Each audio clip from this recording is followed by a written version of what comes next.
Hello. Good afternoon. Good evening. And good morning. Saan man sulok tayo ng daigdig. Pakinggan nyo ito. May kinumpos na kanta para sa Filipino Guerrilla Forces. So bago ako magsalita, sa Filipino Guerrilla Forces, pakinggan nyo na lang muna ito.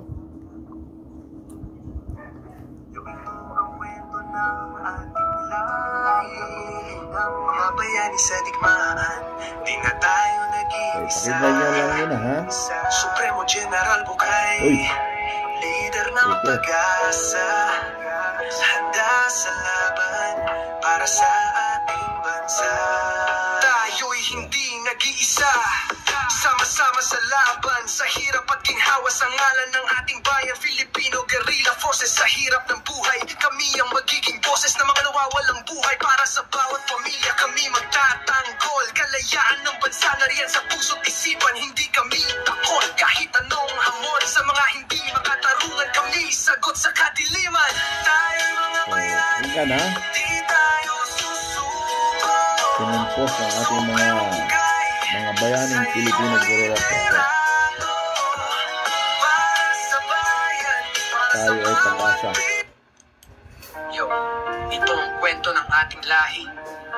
Mga bayani sa digmaan, di na tayo nag-iisa. Supremo General Bukay, leader ng pag-asa, handa sa laban para sa ating bansa. Sama-sama sa laban, sa hirap at ginhawa, sa ngalan ng ating bayan. Filipino Guerrilla Forces, sa hirap ng buhay, kami ang magiging boses ng mga nawawalang buhay. Para sa bawat pamilya, kami magtatanggol, kalayaan ng bansa na riyan sa puso't isipan. Hindi kami takot kahit anong hamon, sa mga hindi makatarungan kami sagot sa kadiliman. Tayo'y mga bayani, di tayo masusuko. Supremo Bukay, sa iyong liderato, para sa bayan, para sa bawat Pilipino. Created and composed by Vince Vargas. Okay, so mayroon tayong kanta. Tayo ang pag-asa ng bayan. Pero sa mga kaibigan, iniisip ninyo, bakit natin magampanan yung kanta na yan? O kaya ba natin panindigan? Ang forces nga, halos walang kakayahan, ano? Hindi ganun. May kakayahan tayo. May kakayahan tayo na labanan ang mga tiwali sa gobyerno. Pero magantay lang tayo. Okay, bibigyan ko kayo ng idea, no? Para mapicture nyo ang mga dapat nating gagawin. Ano? Isang halimbawa sa national leadership, ano? Kita mo, dahil alam nila na organisado tayo, marami na nag-iimbita sa akin. Marami nang naniniwala sa atin. So meaning, sa kabuuan, ay kinikilala na tayo. Lalo na kung lahat ng barangay ay malagyan natin kahit man lang 10 per barangay. Initially. Medyo ang respeto na sa atin na. Hindi nyo kasi napipicture kung ano yung gusto natin mangyari. Dahil, sabi ko nga, experience kasi ito. Experience.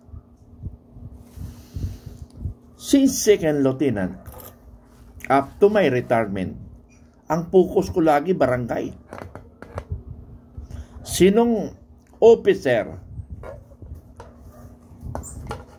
ng Armed Forces of the Philippines or even the National Police na ang mindset niya, kulang pa isa, pinggan. Ang mindset niya, barangay. Because the solution of peace and order sa Pilipinas. Pilipinas ang aking hinahalin tulad kasi nga hindi pa naman ako napunta sa ibang bansa mabuti ibang kasama ko napunta sa ibang bansa, no? So hinahanti ang tulad ko dito sa Pilipinas, Philippine sitting. The solution of peace and order is the barangay council. If our barangay captain are very effective to perform their mandatory tasks, wala nang gaanong problema ang Philippine National Police or the mayor or the armed forces in connection with insurgency. In my time as officer of the armed forces, lagi kong ini-insist, nagkakaroon ako ng training sa mga barangay, even the municipality.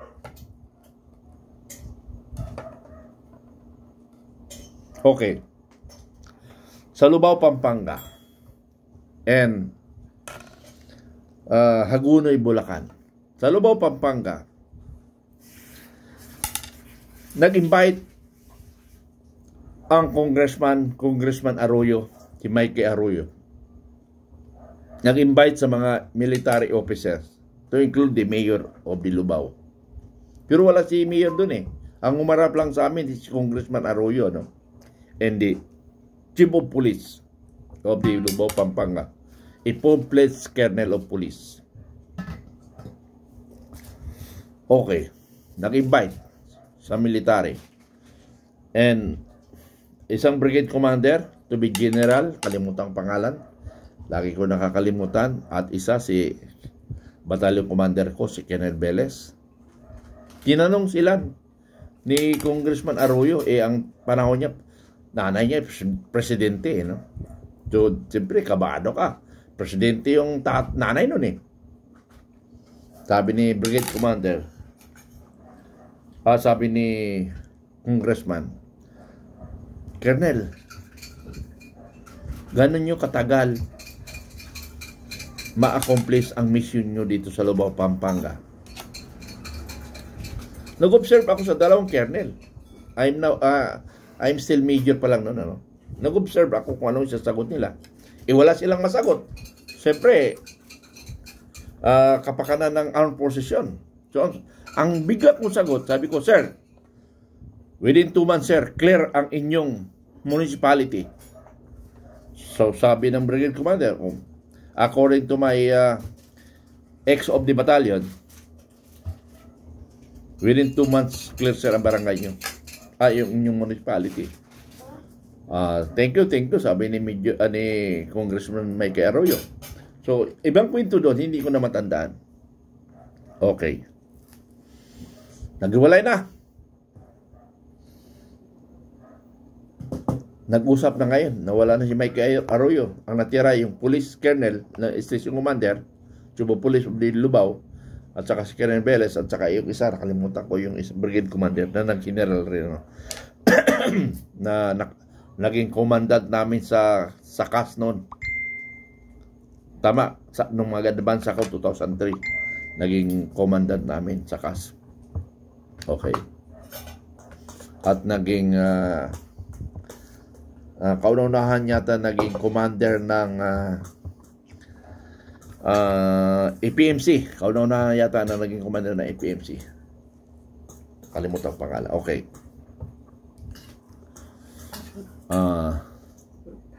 Kami medyo mita. Kaya ba natin na 6 months? Anong 2 months? O sir, give me 2 platoons, sir. Sabi ko 2 platoons. So, 6 na squad. Pero yung police commander, yung chief of police, talaga hindi siya makapanipaniwala sa sinabi ko. 2 months. Isa taon eh. Wala pa eh. Walang nangyayari eh. Kaya kong sagutin yan dahil dyan nga ako lumaki. Tiyan mo si General Palparan. Pag sinabi niya, gano'ng kabilis niya maklear ang isang AOR niya, kaya sagutin. Because experience niya. Ha? Na-experience niya eh. Okay. So, napag-usapan. So, nag-request ako sa Chief of Police. At saka, wala pa yung yung DLG officer. Okay. Sabi ko, meeting. ABC meeting. During the ABC meeting, ang na-recall ko na lang ang sasabihin ko. Nagtanong sa akin ang DLG officer, do you think Colonel Major Mitran mayroong MPA dito sa meeting? Mayroon, sabi ko kagad. Mayroon, ma'am. Sabay tingin ako lahat yung mga kwan eh. Tinaobserba ko yung mga kapitan. Oh.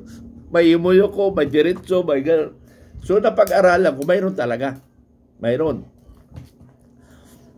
Pero sabi ko sa kanila, mayroon ma'am. Pero hindi ko sila sinisisi kung bakit sila naging membro ng NPA or contact ng NPA. Because hindi sila naturuan paano gampanan bilang isang kapitan. Pero effective today, at after a week na narinig ko na connect pa sila sa NPA, yun na yung kasalanan nila. Dahil dito, magli-lecture ako sa kanila. Sa lahat ng kapitan. Now, after this lecture, pag may nagkamali, ibig sabihin, talagang diehard NPA sila. Hindi talaga nakisama lang. Hindi lang natakot, kung hindi talagang diehard NPA. So, lumipas. Ha? Lumipas ang ilang araw. ang daming pumunta sa headquarters ko. Ha? Bawat pasok sa loob ang iba nakaingiti. Paglabas, ang iba nakasibangot, ang iba adudoy. Bahala na kayo doon, ha? Pero wala akong walang akong ginawang 6 feet below the ground. Kung ano man yon, hindi ko na ipaliwanag. Basta ganun lang ginawa ko. So, in less than 1 month, naramdaman ng Chief of Police, uy, tama yung sinabi ni Major Mitro na. So, after 1 month, naramdaman na ng police na wala na siyang pangamba. Wala na siyang problema. Ang problema kasi sa Lubao, Pampanga, hindi lang kriminal, hindi lang addict, hindi lang NPA, pati terorista. Para terrorist ay yung mga, anong tawag nito? Kanina, kriminal, addict, NPA, may isa pa yung mga nanghihingi sa pispan. Pag mayroong mga nag-harvest, nandun nakaabang yung mga sindikato, mga NPA na hindi na connected sa NPA. Nawala lahat yun.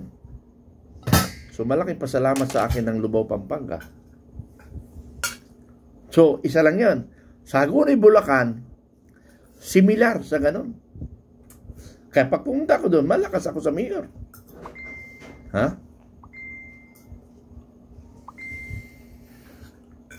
Talagang tinuturo ko sa mayor kung ano ang gagawin niya sa barangay. Isa pa, mayroon pa isa ko, San Simon, Pampanga. Yung Hagonoy, Bulacan, San Simon, Pampanga, malakas ang kwan doon, ang NPA at saka kwan. Yung mga NPA na kumalas na ba, na mga sindikato. Takot ang mayor doon kasi sindikato So sabi na, Major, lahat ng gawain mo, suporta ako sa iyo. Sabi sa akin, suporta ako sa iyo. Pero wag mo lang ipatawag, ha? Wag mo lang ipatawag sa mga meeting or mga pulong-pulong nyo. Wag mo na akong kwan para hindi naman ako maipit. Pero suporta ako sa iyo. Sabi sa akin. Okay, good, sabi ko. Suporta. Alam nyo, mga kabaro, pag ang mayor, kapitan, kasangga mo, wala kang problema sa iyong misyon. Pero kung hindi mo kasangga ang kapitan at saka mayor, may problema ka sa misyon. Bawat mali mo, disgrasya ka, ha? Kaya dapat kasundo mo. Bakit kailangan mong kasundo ang kapitan? Manpower, kailangan mo manpower in intelligence. Kailangan mong kapitan, intelligence in manpower. Bakit kailangan mo ang mayor? Support and legal support. susuportahan ka niya. Now, kung hindi mo kasangga mayor, siya pang magaganon sa iyo. So, ganun lang kasimple. Ha? Ganun lang.